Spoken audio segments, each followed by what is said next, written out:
Sir ತುಂಬ ನಿಧಾನ ಆಗ್ತಿದೆ ಸರ್. ಈಗ 2 ವರ್ಷ ಆಯ್ತು ನಾನು ಸ್ಯಾಂಕ್ಷನ್ ಮಾಡಿಸಿ ಹತ್ತತ್ರ. ಕಾಂಟ್ರಾಕ್ಟ್ರಿಗೆ ಟೆಂಡರ್ ಆಗಿ 2 ವರ್ಷ ಆಯಿತು. 500 ಕೋಟಿ ಆಗೋ ಕೆಲಸ ನಾಳೆ ಅವ್ನು ಕಾಂಟ್ರಾಕ್ಟ್ ಹೇಳ್ತಾನೆ ಇವತ್ತಿನ ಬೆಲೆ ಹೆಚ್ಚಾಗಿ ನಂಗೆ ಇನ್ನೂ 200 ಕೋಟಿ ಹೆಚ್ಚಿಗೆ ಬೇಕು ಅಂತ ನಾಳೆ ಕೇಂದ್ರ ಸರ್ಕಾರಕ್ಕೆ ನ್ಯಾಷನಲ್ ಹೈವೇ ಡಿಪಾರ್ಟ್ಮೆಂಟಿಗೆ ಹೊರೆ ಆಗುತ್ತೆ. ಹಾಗಾಗಿ ವಿತಿನ್ ಎ ಟೈಮಲ್ಲಿ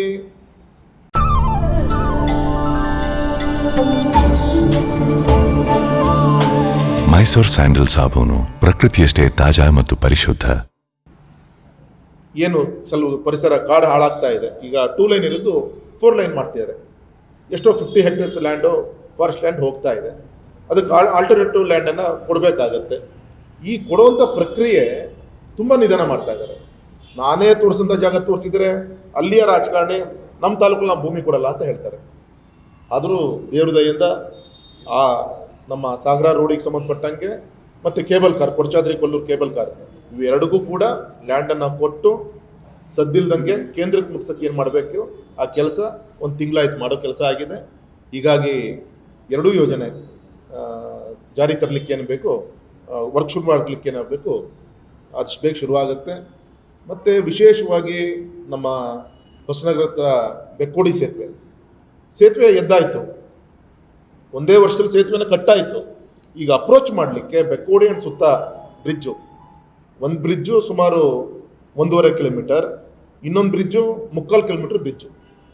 ಸುತ್ತ ಬ್ರಿಡ್ಜು 3/4 ಕಿಲೋಮೀಟರ್ ಬರುತ್ತೆ, ಇನ್ನೊಂದು ಬ್ರಿಡ್ಜ್ 1.25 ಕಿಲೋಮೀಟರ್. ಸೇಮ್ ನಮ್ಮ ಸಿಗಂದೂರು ಸೇತುವೆ ಅಷ್ಟೇ ಆ ಬ್ಯೂಟಿ, ಅಷ್ಟು ಚೆನ್ನಾಗಿ ಅಲ್ಲಿ ಬ್ರಿಡ್ಜ್ ಆಲ್ರೆಡಿ ಆಗಿದೆ. ಅಪ್ರೋಚ್ ಕೊಡ್ಲಿಕ್ಕೆ ಆಗ್ತಾ ಇಲ್ಲ. ಯಾರೋ ಒಬ್ಬ ಪುಣ್ಯಾತ್ಮ ಕೋಟೆ ಹೋಗಿದ್ದಾನೆ ಸುಳ್ಳು ಹೇಳ್ಕೊಂಡು. ಹಾಗೆ ಯಾವ್ಯಾವ ರೀತಿ ಅಂತ NOC ನೀವು ಕನ್ಸ್ಟ್ರಕ್ಷನ್ ಕೊಟ್ಟಿದ್ರಿ ಅದೆಲ್ಲದೂ ವಾಪಸ್ ತೆಗೆದುಕೊಳ್ಬೇಕು ಅನ್ನೋ ರೀತಿಯಲ್ಲಿ ಕೋರ್ಟ್ ಹೇಳ್ತಾ ಇದೆ. ಅದನ್ನು 4 ಡೇಸ್ ಬ್ಯಾಕ್ ಬೆಂಗಳೂರಿನಲ್ಲಿ ನಮ್ಮ ಅಧಿಕಾರಿಗಳನ್ನು ಕಳಿಸಿ ನಮ್ಮ NH ಮತ್ತು ರಾಜ್ಯ ಸರ್ಕಾರದ NH ಅಧಿಕಾರಿಗಳು ಒಟ್ಟಾಗಿ ಕೂತು ಕೋರ್ಟಿಗೆ ಅದರ ವಿರುದ್ಧ ಏನೇನು ಇನ್ಫಾರ್ಮೇಷನ್ ಕೊಡಬೇಕಾಗಿತ್ತು ಅದೆಲ್ಲದೂ ಕೂಡ ಸಬ್ಮಿಟ್ ಮಾಡಿದ್ದಾರೆ. ಸೊ ಕೇಸ್ ಕ್ಲಿಯರ್ ಆಗುತ್ತೆ. ಅವ್ನು ಕಾಂಟ್ರಾಕ್ಟ್ ಕೆಲಸ ಇಲ್ಲ, ಕಾಂಟ್ರಾಕ್ಟ್ ನಾನು ಮಾಡಾಗಿದೆ, ನಾನು ಹೊರಡ್ತೀನಿ ಸರ್, ಅಪ್ರೋಚ್ ನೋಡಿ ಯಾರ ಕೈಲಾರು ಮಾಡಿಸ್ಕೊಳ್ಳಿ ಸರ್ ಅಂತೇಳಿ ಹೊರಟ್ಬಿಟ್ಟಿದ್ದ ಅವನು. ಬೇಡಪ್ಪ ಅಂತೇಳಿ ಅವನಿಗೂ ಕೂಡ ವಿಶ್ವಾಸ ಗಳಿಸಿ ಇರಪ್ಪ ಅಂತೇಳಿ ಮಾಡಿಸ್ತಾ ಇದ್ದೆ. ಅಂದರೆ ಈ ರೀತಿ ಅಭಿವೃದ್ಧಿ ವಿಚಾರದಲ್ಲಿ ಈ ರೀತಿಯಾದ ಅನೇಕ ಸಮಸ್ಯೆಗಳು ಎದುರಾಗುತ್ತೆ. ಅದನ್ನು ಕೋರ್ಡಿನೇಷನ್ ಮಾಡೋ ಕೆಲಸ ಒಬ್ಬ ಚುನಾಯಿತ ಪ್ರತಿನಿಧಿಯಾಗಿ ಮಾಡ್ತಾ ಇದ್ದೀನಿ.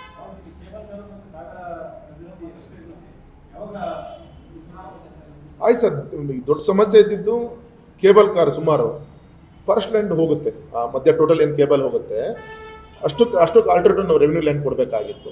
ಒಂದು ಕಡೆ ಕೊಟ್ಟೆ, ಆ ತಾಲೂಕಿನ ರಾಜಕಾರಣಿ ನಮ್ಮ ತಾಲೂಕಿನ ಆಸ್ತಿ ನಾನೇ ಕೊಡಬೇಕು ಅಂತೇಳಿ ಅದು ಕ್ಯಾನ್ಸಲ್. ಅದಕ್ಕೊಂದು 6 ತಿಂಗಳು ಮುಗೀತು.